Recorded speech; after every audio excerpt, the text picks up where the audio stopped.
1000 నామాల సమాహారమైనటువంటి విష్ణు సహస్రనామ స్తోత్రంలో శ్రీకారంతో ప్రారంభమయ్యేటువంటి కొన్ని నామాలు ఉన్నాయి.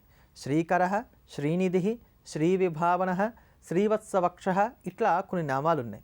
ఇలా ఈ విష్ణు సహస్రనామంలో శ్రీకారంతో ప్రారంభమయ్యేటువంటి నామాలు ఎక్కడెక్కడున్నాయో వాటన్నిటిని కూడా ఏర్చి ఒక దగ్గర చక్కగా రాసుకోవాలి. రాసుకొని ప్రతిరోజు కూడా ఈ నామాలన్నింటినీ కలిపి 3 సార్లకి తగ్గకుండా జపం చేస్తూ ఉండాలి. శ్రీకరః, శ్రీనిధిః, శ్రీవిభావనః, శ్రీవత్సవక్షః ఇలా శ్రీకారంతో ప్రారంభమయ్యేటువంటి నామాలు ఏవైతే ఉన్నాయో అవన్నీ ఒక వరుసగా రాసుకొని రోజుకి 3 సార్లకి తగ్గకుండా వీటిని పారాయణ చేస్తూ వచ్చినట్లయితే కనుక ఇంట్లో ఉండేటువంటి సంపదను వృద్ధి చేసుకోవడానికి, మనకు ఉండేటువంటి తెలివితేటలు కానీ లేక మనలో ఉండేటువంటి చాతుర్యం ఏదైతే ఉందో అదంతా కూడా వృద్ధి చేసుకోవడానికి గాను చక్కటి పరిహారంగా ఇది ఉపయోగపడుతూ ఉంటుంది. మనం ఎటువంటి పాపాలు చేస్తున్నామో తెలియట్లేదు, మన వల్ల తెలిసి కానీ తెలియక కానీ పాపం జరుగుతూ ఉంది.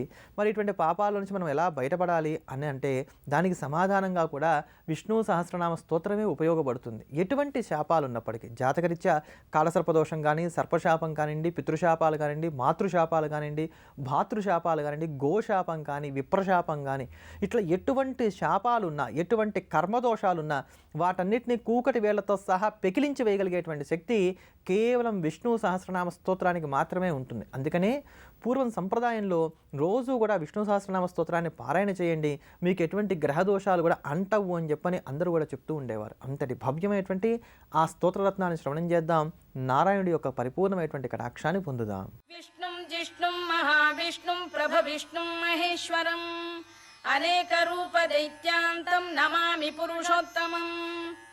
అస్య శ్రీ విష్ణోర్దివ్య సహస్రనామ స్తోత్ర మహామంత్రస్య శ్రీ వేదవ్యాసో భగవాన్ ఋషిః అనుష్టుప్ ఛందః శ్రీ మహావిష్ణు పరమాత్మా శ్రీమన్నారాయణో దేవత అమృతాంశుద్భవో భానురితి బీజం దేవకీ నందన శ్రేష్ఠేతి శక్తిః ఉద్భవః క్షోభణో దేవ ఇతి పరమో మంత్రః శంఖబృన్నందకీ చక్రీతి కీలకం శార్ంగధన్వా గదాధర ఇత్యస్త్రం రథాంగపాణిరక్షోభ్య ఇతి నేత్రం త్రిసామాసామగः సామేతి కవచం ఆనందం పరబ్రహ్మేతి యోనిః ఋతుః సుదర్శనకాల ఇతి దిగ్బంధః శ్రీ విశ్వరూప ఇతి ధ్యానం శ్రీ మహావిష్ణు ప్రీత్యర్థే సహస్రనామ జపే వినియోగః.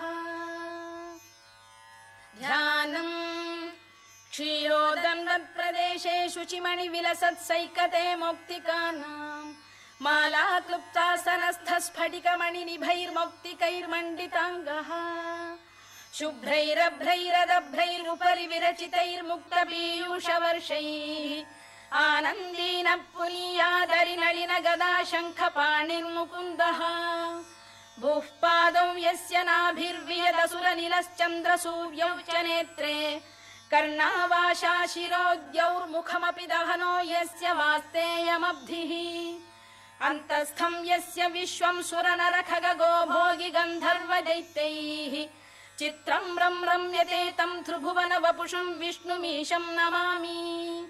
ఓం నమో భగవతే వాసుదేవాయ. శాంతాకారం భుజగశయనం పద్మనాభం సురేశం విశ్వాధారం గగన సదృశం మేఘవర్ణం శుభాంగం లక్ష్మీకాంతం కమలనయనం యోగి హృద్ధ్యానగమ్యం వందే విష్ణుం భవభయహరం సర్వలోకైకనాథం.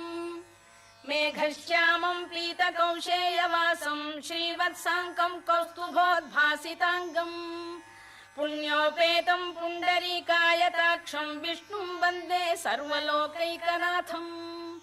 నమః సమస్త భూతానామాదిభూతాయ భూభృతే అనేక రూప రూపాయ విష్ణవే ప్రభ విష్ణవే సశంఖ చక్రం సకిరీట కుండలం సపీత వస్త్రం సరసీరుభేక్షణం సహార వక్షస్థల శోభికౌస్తుభం నమామి విష్ణుం శిరసా చతుర్భుజం.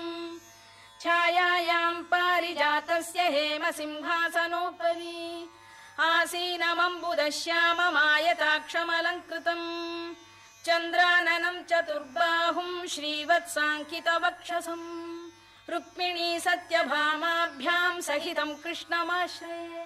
విష్ణు సహస్రనామ స్తోత్రంలో మొత్తం 108 శ్లోకాలు ఉంటాయి. ఈ 108 శ్లోకాలు కూడా నక్షత్ర పాదాలకి సంకేతాలు. 27 నక్షత్రాలలో ఒక్కొక్క నక్షత్రానికి 4 పాదాలు ఉంటాయి కనుక ఈ 4 పాదాలు ఇంటూ 27గా వేసుకున్నప్పుడు 108 పాదాలు అవుతాయి.